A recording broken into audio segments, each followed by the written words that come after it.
And what will probably be my last college basketball video for a little bit, I wanted to cap it off with this Baylor team because obviously they won the national championship, and another thing, they're one of my favorite teams of all time. Baylor is one of the best college basketball teams I really believe that I've ever seen assembled. Their three guards are a huge reason for that. Mitchell, Jared Butler, and Maceo Teague are all outstanding. Davion Mitchell and Jared Butler are NBA level guards. Davion, his draft stock has risen so much during the NCAA tournament, and Jared Butler will be a nice NBA guard, whether he's coming off the bench or, in my opinion, I think he could be starting, given the right amount of time. And if scouts could just get past Maceo Teague's jump shot, then I also think he could be an NBA level guard. And then we have Matthew Meyer, that's somebody that fits the modern game based on his size and really his skill and motor. I just believe that this Baylor team was massively underrated all season long based on their name, because Baylor's not like Gonzaga where they get scrutinized for never getting the job done and are really one of the premier programs in the sport. Baylor's kind of seen as an afterthought, and this season has really put them on the radar of most people. Now, if you're paying attention, obviously last year should have done that, and really in the past couple of seasons, I mean, Baylor's always in the NCAA tournament. 2010 they made the Elite Eight, and same with 2012. So it's not like this is a bad program or one that has never even gotten far in the NCAA tournament. They've done both. They've been great, and this team was the perfect example of what a modern college basketball team would look like. The perfect comparison for them is the 2016 Golden State Warriors. I mean, back when Steph and Klay Thompson were killers, I mean, that's what this Baylor team reminded me a lot of. Now, the most dominant teams I've ever seen in college basketball was my first season watching, which was 2009 North Carolina, then 2015 Kentucky,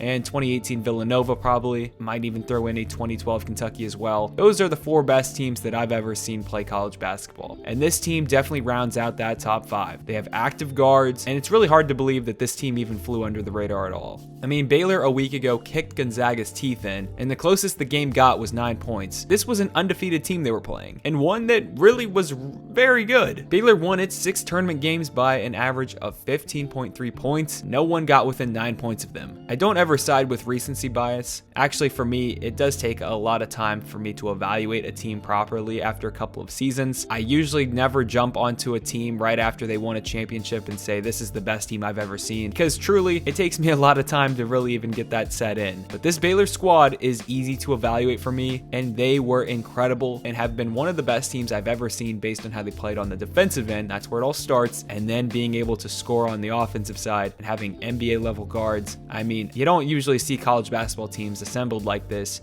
especially when they didn't have one and done talent. But before I get into everything about the video, if you could hit that subscribe button, we are giving away a free shirt at the end of every week. Now this week I'll be giving away a total of 3 shirts on Friday, so make sure you come back for that one. But make sure you subscribe to the channel now, and I will get into the details at the end of the video. Baylor really turned it on during the tournament, and their defense was active, and they scored with ease. You know, their run to get here was not as challenging as I was expecting, but they beat every team down. I mean, Hartford, Wisconsin, Villanova, Arkansas, Houston, and Gonzaga. None of those games were close, blew them all out of the water, and this was the Baylor team that I saw during the first half of the season before they got COVID, which, if that didn't happen, I mean, this team would have gone undefeated, but I'll get into that in a minute. I mean, this team molded together towards the end of the season so well, and even when it was thought that their bigs would kind of be their weakness, because that was obviously their one issue, was their bigs. Not saying they were bad, but I'm just saying that their guards were the show of the team, so there has to be a weakness somewhere, and it was in the center position, but their bigs showed out during March. Thamba looked great.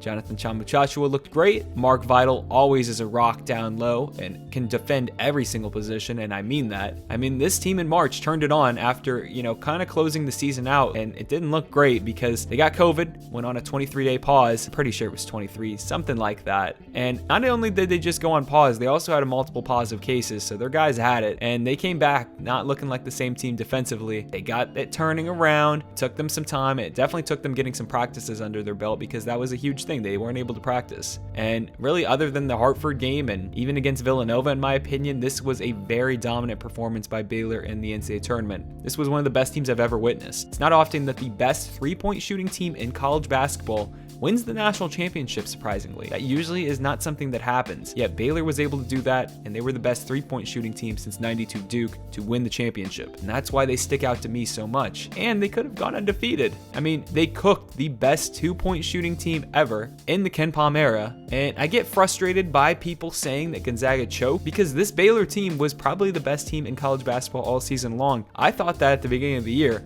I thought Baylor was a better team than Gonzaga, and that's not even a knock on Gonzaga at all. That just goes to show how good this Baylor team was, in my opinion. I mean, Baylor would have gone undefeated if they didn't catch COVID. You do realize that. I've said this a couple times. They didn't get a practice. That's why coming back, they looked a little shaky. And he came back, slipped up. They had played 6 games in a week. So it was understandable that they slipped up a little bit and they didn't look the same. But, I'm for sure glad that they lost a game because it helped them out in the long run. And, Gonzaga, they lost to one of the best teams I've ever seen in a non-7 game series. I mean, that's another thing with college basketball. You only get 1 game to prove it. The NBA doesn't really have challenging roads because you have 4 games you have to win a series, and usually the underdog never wins those 4 games. They can only pull off maybe 1 or 2. And college basketball, you have to play perfect in your one shot, and Gonzaga lost to an all-time team. I mean, what else can you do, really? Actually, it proves that maybe your all-time great team that you probably think in your head could beat everybody else would probably lose a game, because college basketball just works that way. Not everybody can win, so just making the title in my book is honestly the same as winning it all. You got to celebrate it more, and especially after losing last season's tournament. I mean, Gonzaga just making the national championship is a huge accomplishment. They're a very small school in the state of Washington, so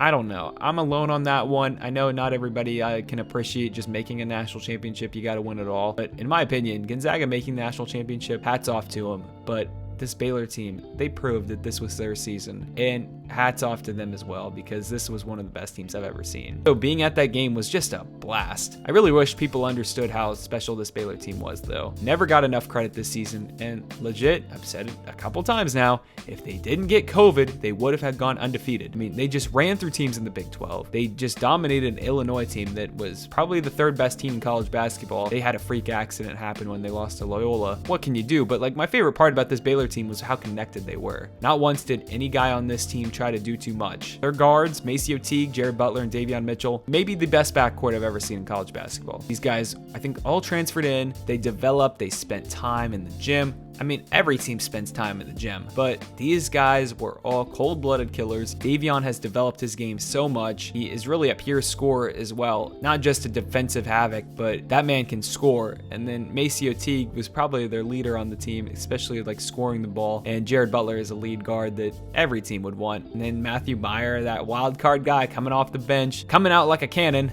I mean, the guys on Baylor, it always seemed like they just kind of let him do his thing, and he did, and he came up for them. And then Mark Vidal, probably my favorite player on this team, if I'm being real. I mean, he guarded everybody. And then Adam Flagler, always hitting those shots when they needed him. Everyday John doing his thing, hustling. Greatest motor on this team. This guy never takes a play off. Lothamba looked way better towards the end of the season. I'm very stoked for Scott Drew. He is a national championship level coach. He really deserves this. He's really been an underrated coach at his time at Baylor. And, that's kind of crazy because it's barely been over a decade, but he's made 3 Elite Eights in the past decade, or 11 years if you want to look at it like that. But that's very impressive. I mean, that's not something that every coach can say for sure. And I just wanted to reiterate, this is one of the best teams I've ever seen play college basketball. They deserve this one. It's one of my favorite teams of all time, and I have huge praise for them. Obviously, as you can tell, I've been standing this Baylor team all season long, and I'm very happy that they won the national championship. So that's going to do it for this video. Let me know what you guys think about this Baylor team down below. Do you think they're one of the best teams that you've ever seen? I personally believe so, but I can understand why somebody wouldn't say so. Maybe in a couple of years from now, maybe we'll look back and be like, wow, yeah, this Baylor team was pretty special, especially if some of their guys end up being really good pros. But I'm happy their season ended in a national championship victory. I mean, there's only one team that can do it every year, so it's a very hard task to accomplish, and this Baylor team did, and they will live on forever in college basketball history as being one of the most dominant teams I've ever seen. But before the video ends, again, if you haven't already, hit that subscribe button. I'll be giving away a free shirt of your team to 1 subscriber at the end of every week, and on this Friday, I will be giving away a total of 3 shirts. So make sure you are subscribed with notifications on, and most importantly, comment down below. Winner will be randomly selected, and the best way to increase your chances of winning every week is to comment on more videos since it's completely random. You can follow me on Twitter for live updates on everything happening in the sports world. That will do it for the video. I'll see you in the next one.